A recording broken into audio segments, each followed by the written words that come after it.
Bonjour YouTube, je m'appelle Tommy Auger, je suis de Québec. C'est mon premier tutoriel en ligne et tous mes tutoriels vont porter sur la modification de voiture avec Photoshop. Donc pour ce tutoriel-là, je vais vous expliquer avec la modification de Photoshop comment modifier la teinte de vitre d'une voiture, donc pour teinter les vitres.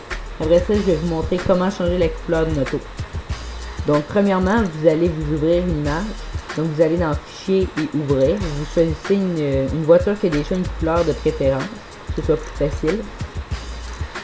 Après ça, vous allez sélectionner en haut à gauche, dans le pop-up, vous allez sélectionner.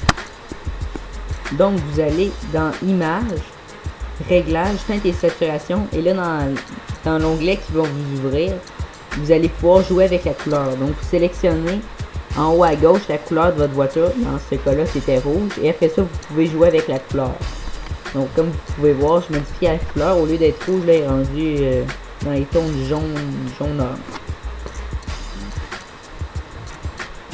Aussi, un petit détail, assurez-vous que l'image n'a pas plein d'éléments de la même couleur que l'auto, parce que là ça pourrait fausser, comme par exemple si on a une auto bleue et que le ciel est bleu en arrière, ben là aussi le bleu va changer. Donc là ça peut être plus compliqué après ça parce qu'il faut sélectionner toute la voiture et c'est plus compliqué dans ce cas-là.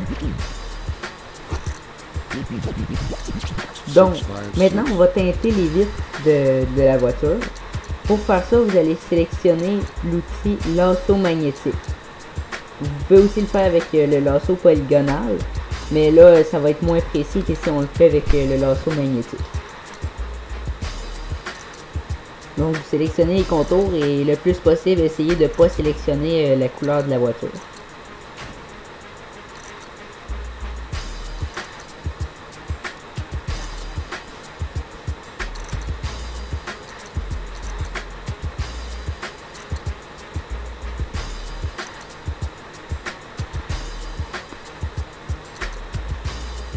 Donc maintenant vous recliquez comme j'ai fait à l'endroit de départ.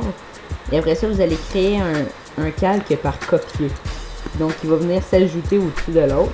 Et là vous pouvez le renommer comme ça. Quand vous avez plusieurs calques dans une même image, vous pouvez plus vous y retrouver. Et je vous conseille le plus souvent de faire beaucoup de calques. Comme ça, si vous faites une erreur, et bien vous pouvez juste supprimer le calque et recommencer.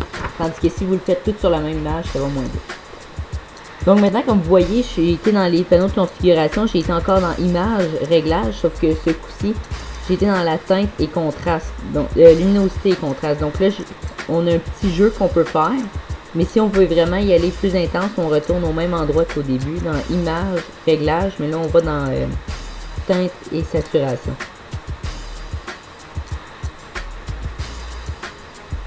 Donc si vous avez des petites erreurs sur le contour de la fenêtre, des fois ça arrive. Vous pouvez les enlever avec l'efface. Comme je vous dis, si vous le faites avec le lasso polygonal, ça se peut que ce soit un petit peu moins précis.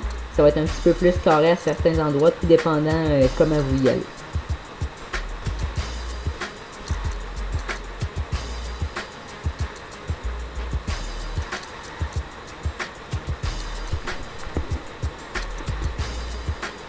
Donc pour terminer, vous avez juste à enregistrer votre projet. Donc le projet, là, il est en fichier Photoshop, il va être en .psd. Donc vous l'enregistrez où est-ce que vous voulez. Ensuite, vous pouvez aussi enregistrer votre projet en produit final. Vous faites enregistrer ça et là, dans la petite flèche en bas du nom du fichier, vous pouvez choisir le format. Moi, de préférence, je le mets souvent en JPEG, mais vous pouvez le mettre en plein d'autres formats puis vous pouvez ajuster la qualité de la photo aussi. Donc j'espère que vous avez aimé. Si vous avez des commentaires, n'hésitez pas. Et aussi, n'oubliez pas d'aimer ma vidéo. Vous pouvez télécharger le produit fini dans la description. Merci.